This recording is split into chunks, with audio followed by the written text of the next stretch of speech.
ሕፃናት በ12 ዓመታቸው የሞባይል ስልክ እንዲጠቀሙ መፍቀድ የሚያስከትለውን ጉዳት ያውቃሉ? ሕፃናት በ12 ዓመታቸው የሞባይል ስልክ ስማርት ስልክ እንዲይዙና እንዲጠቀሙ መፍቀድ ልጆቹን ለድባቴ እንዲዳረጉ፣ ከመጠን በላይ ለሆነ ውፍረት ተጋላጭ እንዲሆኑ እና ለእንቅልፍ እጦት እንደሚዳርጋቸው አንድ ጥናት አመልክቷል። አዳጊዎች በረጅም ጊዜ ሂደት የአእምሮ እድገትና ጤና በተመለከተ ከ2018 እስከ 2020 ባለው ጊዜ ከ10,000 ሰዎች መረጃ በመሰብሰብ ነበር ጥናት በአሜሪካ ብሔራዊ የጤና ኢንስቲትዩት ድጋፍ የተከናወነው። በካሊፎርኒያ ዩኒቨርሲቲ፣ የፊላደልፊያ የሕፃናት ሆስፒታልና የኮሎምቢያ ዩኒቨርሲቲዎች በጋራ በመሆን ነበር ሕፃናት የሞባይል ቴክኖሎጂ እንዲጠቀሙ መፈቀድ የሚያስከትለው ጉዳት ምንድነው የሚለውን ጉዳይ ለመለየትና የመፍትሄዎችን ለመጠቆም ጥናቱን ሲያከናውኑ የቆዩት። ዩኒቨርሲቲዎቹ ዕድሜያቸው 12 ዓመት የሆኑ ሕፃናት ዘመናዊ ስልክ እንዲጠቀሙ መፍቀድ ከአእምሮ በሽታ እና ከመጠን በላይ ውፍረት ቀጥተኛ ግንኙነት እንዳለው በዚሁ በሰሩት ጥናት ማረጋገጥ ችለዋል።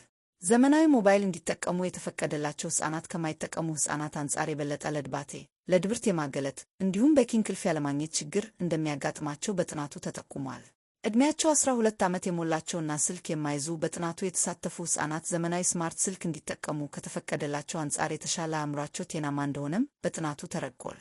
የሕፃናትና ጎልማሶች ወሳኝ ዓመታት ለመግራት መሠረታዊያን የሚል መጽሐፍ ደራሲ የሆኑት ዶ.ር ሴሪል ጎንዛሌዝ እንደሚሉት ሕፃናቱ የሚጠቀማቸው የኤሌክትሮኒክስ መሣሪያዎች ታብሌትም ሆነ ዘመናዊ ስልክ ሌሎችም ቢሆን ውጤቱ ተመሳሳይ ነው። በመሆኑም ወላጆች ለልጆች ዘመናዊ ስልኮችንና ታብሌቶች ሰጥቶ ዝም ከማለት የቅርብ ክትትል በማድረግ እና ላላስፈላጊ ይዘት ተጋላጭነትን በመቀነስ በቂ እንቅልፍ እንዲያገኙ ማድረግ ይጠበቅባቸዋል ይላሉ። ወላጆች እና ሞግዚቶች ለሕፃናት በስማርት ስልኮችን ገዝቶ በመስጠት በማኅበራዊ ሚዲያ ሱስ እንዲጠመዱ ከማድረግ ለሕፃናት ጊዜ መስጠት እንዲጫወቱ ማድረግ ጊዜው አሁን ነው በማለት መክረዋል። ሕፃናት በስማርት ስልክ ያላቸውን የእይታ ጊዜን በመገደብ ጤናማ የስማርት ስልክ አጠቃቀም ባህል ማዳበር ወሳኝ እርምጃ መሆኑን ዶ.ር ሴሪል ጎንዛሌዝ አሳስበዋል። ሕፃናት በ12 ዓመታቸው